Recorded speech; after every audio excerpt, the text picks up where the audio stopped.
What up, what up, what up, good people? It's your boy BTG, aka Bust Them Guns.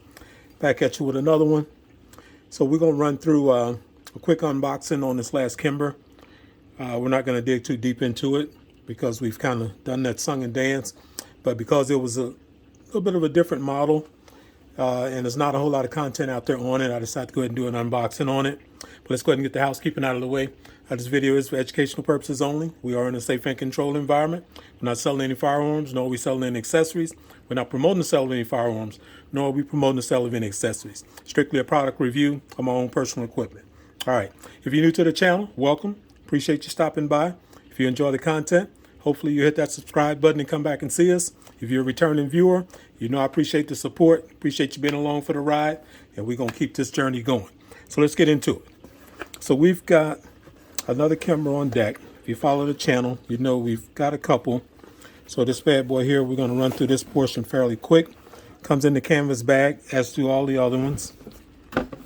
Nice box. We'll get this out of the way.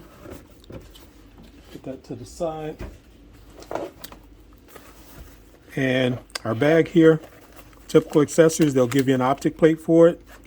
I've got an additional in here because I'm going to switch to the one with the rear sight on it. So I'll take both of these out. But they give you from the factory an optic plate. And then they give you your traditional. Your lock, your manual. They give you a Kimber sticker in there, which I've already pulled out. So nothing out of the ordinary there. Inside, what's different, because this is a pro model, what's different with these over the standard 5-inch is with the 5-inch, you get two 20s and a 17. With these pro models, they're giving you the new Checkmate mag, which is the new 19-round mags. So you're getting a flush fit, but 19. That's a new technology. I think it's with the follower and the spring, where the spring kind of collapses down within itself. And it's a special follower, so that's letting them get a couple additional rounds in that same size canister there. So that's what you're getting here. Two 19s, Checkmate mags, and then you get the weapon itself. So let's get that bad boy up out of here. So this particular model here is the Royale. Royale, however you want to say it. But this is the piece right here. And I'll give you the quick and dirty on how we ended up with 3 of these bad boys. But no mag in there, weapon is clear. There we go, safe direction. So 4 1/4 Royale pro model. All the pros are, all the 4 1/4s are considered pro. They all have their different names. This is the Royale. That's that P.ID colored, kind of dark antique colored, with the matching trigger shoe, and as well as the magwell. So you've got also the Coyote, which is the Coyote color with the aluminum magwell stand chin. This here has the MJD grip on it. Kind of a different style than the other ones, but still same MJD grip. You also have the, was it Minotaur? That's that kind of goldish blended with black look. That one also has an aluminum grip, but it has no magwell. So that one's definitely more tailored to carry. You also have an Eclipse in the Pro model. And I think they also did the stainless, which that's the stainless gray with the kind of bronze colored barrel. So that's what they're running. And I think that model is coming with the MJD grip on it. And so does the Eclipse. So initially, the plan was to get the Coyote in the 5-inch 9mm, and then eventually add the exact same model in 45 ACP. Well, the Coyote was so hard to find that it just kept getting put off. Couldn't get the stars to line up, but then they dropped the Eclipse model. So I like that stainless. I like that look with the stainless. So I said, okay, I'll just go ahead and pick up, and this is empty. I'll just go ahead and pick up the Eclipse, and I'll just forego the Coyote.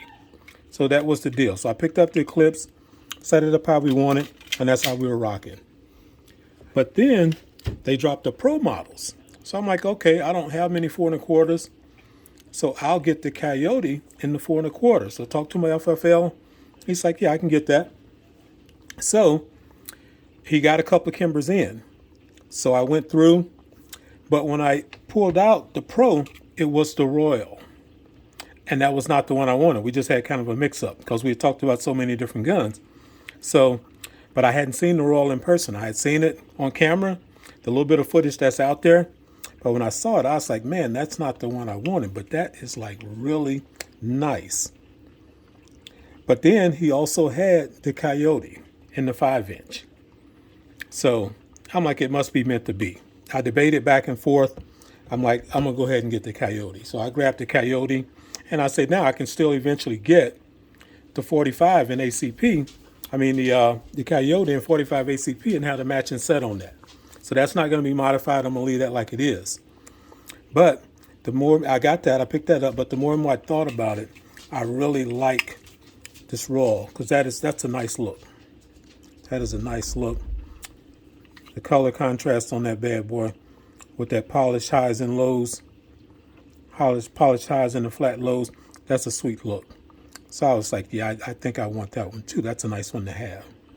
And this could, if I decide to carry a 2011, this is one I could carry. So I think I'm going to set it up that way. It obviously wouldn't be a regular thing, but if I decide to carry one, then I will, I'll use this. So I'm going to set it up with a low profile optic. I did have, because I've done a short on this and I had it outfitted with the larger optic, but I think I'm going to go with something a little more streamlined so that if I do want to carry it, I don't have a big optic strapped on that bad boy. So that's where we are. That's the story on that. Optic plate, what they give you from the factory, as you know, that's not in this one, it's in the other one. They give you the plate with the flat back so you don't have the co-witness option. But I like to have the co-witness, so I ordered their plate with the rear sight. So that's the one I ordered. They give you just the flush one. So, and where did I put that bad boy? It's in here. Yeah, some people like that. If you're not wanting to co-witness, I mean, I'm going to be using a red dot most of the time, but I like to have the option. This is the one that comes with it. So it's just flat on the rear there. So I put that to the side. I've got the one with the rear sight. That's the one I'm going to go with. The deal is, though, and they should sell it as a set, is once you go with that taller rear sight, then this front fiber optic here is null and void. So you actually need a little bit taller of a sight. Well, Dawson Precision sells a sight for the 2K11s. So I ordered that as well. It even comes with a nice pusher tool to tap that old sight out. It's aluminum. You're taking a chance on scratching it. And from changing it, because I changed the one on the Coyote, it's hard as hell. You're not going to get it out of there with this. You need a sight pusher to get it out. Because even with the sight pusher, I had to really crank on that bad boy to get it out. Ghost, you better get somewhere and sit down. And don't let me have to tell you again. So, back to your regularly scheduled programming. So the difference in these, and I noticed it afterwards, the one that comes from the factory, it has the screw on the front, so you can easily change the fiber optic. But the new one that you get, it's just a slide in, as the traditional fiber optics are. So you don't get that screw, you give up that option with this one here. But you get the taller sight. So that's a decent trade-off.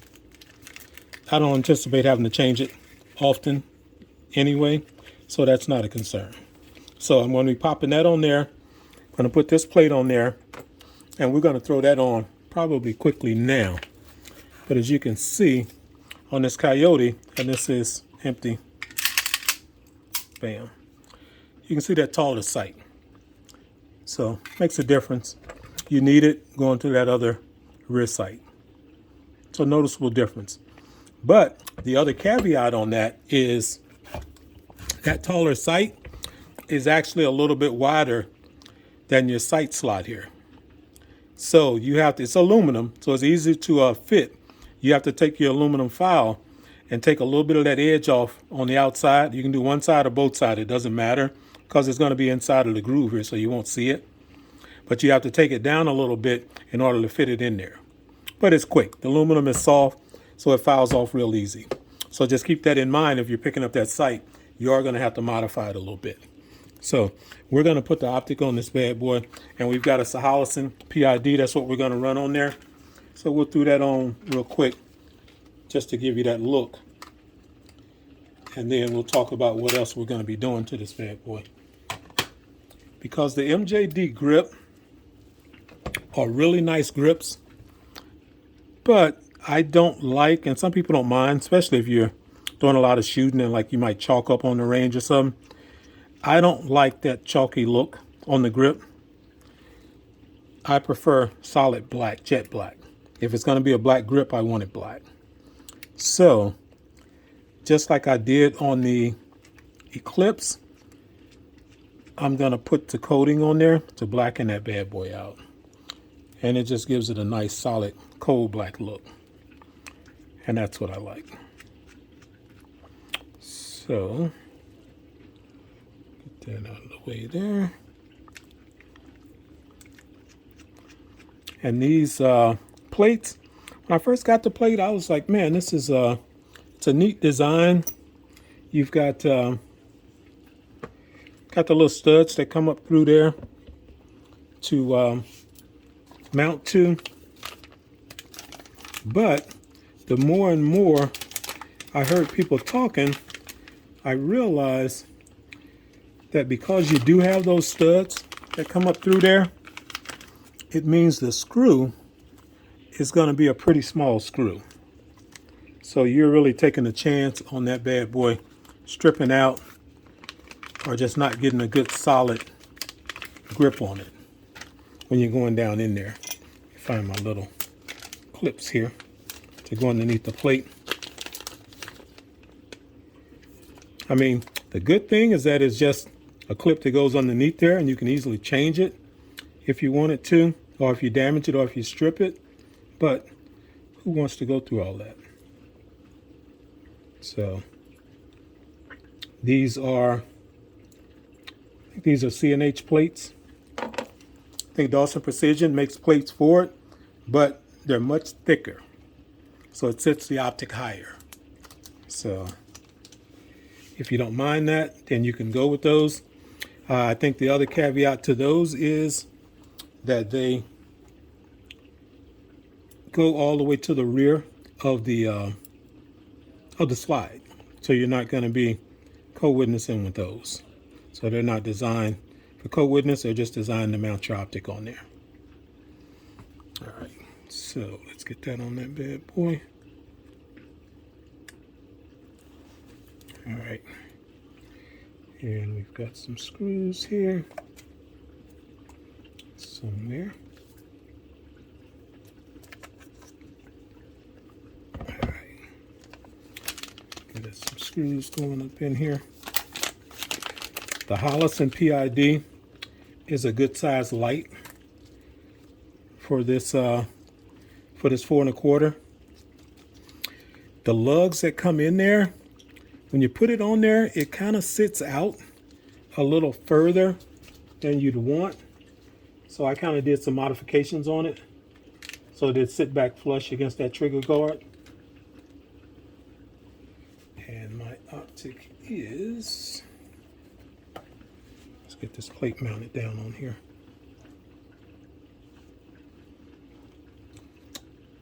I will torque all this down later and Loctite it once I am dead set that that's the setup that I'm going to go with. So I don't want to torque it down unless I'm 100% sure that's what I'm going to be riding with. The optic I'm going to be running on here, I've got another large Wildhawk CV Life, but I don't want anything that big. I think I want something a little more streamlined on here. So I'm going to go with that Fatatu. I like that dot. Got it on a couple of other things. It's been pretty reliable. Nice clear glass. And it's pretty stylish. So that's what I'm going to go with on here. But we're going to throw it on and see how it looks. And I think I just tossed the screw somewhere. Right there. So that's what we're going to put on here. Get up in there. All these screws are tiny as hell.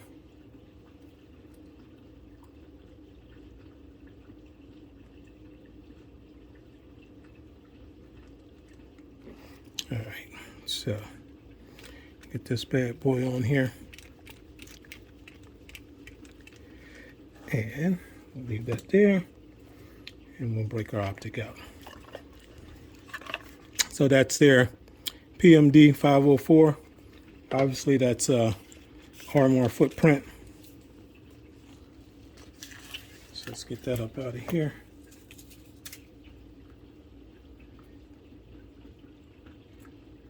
Pretty decent dot, not expensive at all. So that's our dot there. Sits right on there. Let's tighten that down. And this is the part where you got to be careful going in those little screws, because it will attempt to start, but don't take the bait. Make sure it's lined up, because it should go in easy if the threads catch properly. There we go. Because you don't want to cross thread them bad boys. All right. So that's that. And our light. P.ID. And this here, this lug, I fit down a little bit. Took some off the front of it to get us up in there. So it fits. You can see it is flush against that trigger guard in there. And that's what we want. Because I don't like that gap sticking out there. You won't hardly see it, but I know it's there, so I like to fit it tight.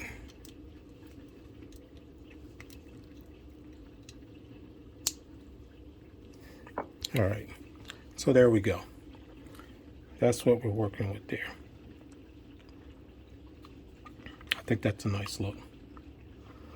That's a decent sized window, but not too big where you wouldn't mind carrying it. And you get the appearance of a co-witness here, but that's just because of the angle we're at with the camera. We need that taller sight on there in order to be able to line up properly. But this is a nice piece. The other thing that I'm going to do, like I say, this grip on the Eclipse, you can see how much, see if it comes on camera. Don't really pick it up. But you can see it's darker than this one here. So I'm going to black that one out like that. And the other thing that I didn't notice initially, I didn't even think about it, is the triggers on these bad boys. Some of them have rattle, like on the Eclipse. That trigger shoe is loose.